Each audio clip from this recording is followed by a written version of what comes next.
Hey everyone, today I'm going to be showing you how I would wrap my knee with a self-wrap using our wraps, the Lilliebridge Wraps. Now you can find these on Pioneer Fit's Instagram page, that's their name, or you can go to their website, generalleathercraft.com. I'll be leaving the link to those below in the description, so if you want to check out the wraps, just click that and check them out. If you guys have the wraps, or you don't, you'll notice that there's a hole in the middle of the wrap here. So what most people don't know what this hole is for is you can put a shoestring through it, and you can use a shoestring to help get the wrap set. So I'll show you guys here what I'm talking about. So here's a wrap without it. Here's a wrap with it. With the shoestring through it, the shoestring you can help use this to set the wrap in place right from the beginning. Again, it's very simple to use, and we have that there for a reason. So please use it and utilize it. And I'll be showing you guys how I do it when I wrap myself right now. So here's how I wrap my knees. Alright, so the first thing that I do before I wrap myself or have someone else wrap me is I flex my leg and I keep my quad and my knees tight. You don't want your kneecap being able to move around while you're being wrapped or while you're wrapping yourself. It could be dangerous and you can get injured pretty easily. So make sure your leg's always tight and your kneecap's tight.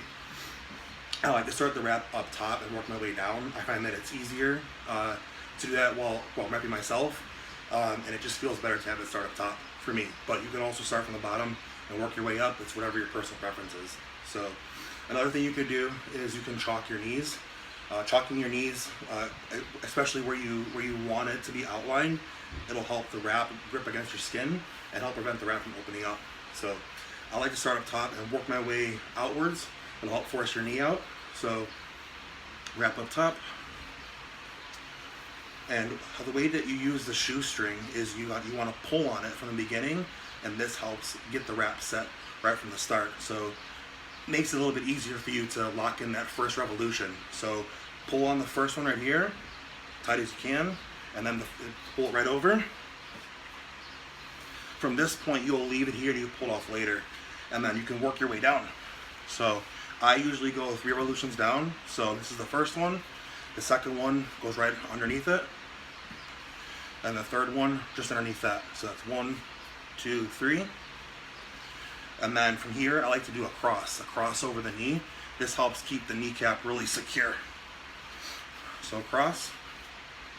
And then from this point, I'm either gonna go 1 revolution around, 2 or 3. And doing just 1 is basically just a starter wrap for a first warm up. So then from here, you'd lock it in. And then to pull this off, all you have to do is lift it out, and the shoestring comes right out. And that's the easiest way that you can wrap yourself with using the shoestring method with the Lilliebridge Wraps. Alright, so that knee wrap that I just showed you right there, that's a wrap that I would use for my first 1 or 2 warm-ups in the wraps, and that would be normally around 60 or 70%. And from there, I build up and make the wraps tighter. So that was what I call +1. So you go 3 revolutions around your knee, going outwards. You put the cross, so that's 5 revolutions right there. And then you go 1 more, so that would be 6 total. And then that would be a beginner wrap for someone with my size of a leg. Someone with a smaller leg, obviously they would get more. Someone with a bigger leg, they're gonna get less. And that's on a 2.5 meter wrap. So a +2, having 2 revolutions around the knee after the cross, that would be for like a medium wrap, and that would be for normally around 80-90%, up in that range. And then anytime that I'm going above 90%, I always go to +3. So that's 3 revolutions, the cross, that's 5, and then 3 more over the cross. So that's 8 revolutions total. And that's normally like a max wrap that I can get for myself.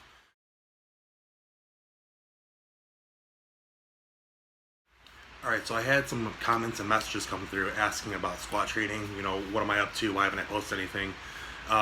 The main reason is because I injured my pec about 6 weeks ago. It was a minor pec tear, and I haven't been able to get my hand up on the bar comfortably since then. The first few weeks, I couldn't get my hands up at all.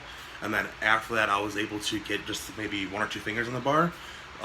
But it wasn't enough to be able to do any heavy squats at all. So I pretty much just stopped and rested. So the last month I haven't gotten underneath the bar at all. But I ended up getting a squat session in the other day, finally, and I was able to get my hands up on the bar. So I'm pretty sure my pec is nearly 100% healed, but I'm taking it very cautiously with it. and just going one session at a time and just feeling it out. So I ended up working up to 400 kilos for a double. That's 881. Yeah, again, that was the first time I had any weight on my back in nearly 6 weeks, so I felt pretty good, but I still have a long way to go before I get to my peak going into Big Dog Street Prep. So the next 5 or 6 weeks is pretty much just pre-meet prep training, going into the Big Dogs Prep, and then I'll start the Big Dog Street Prep the first week of July. So here is the top set of my 400 kilos for double. Check it out.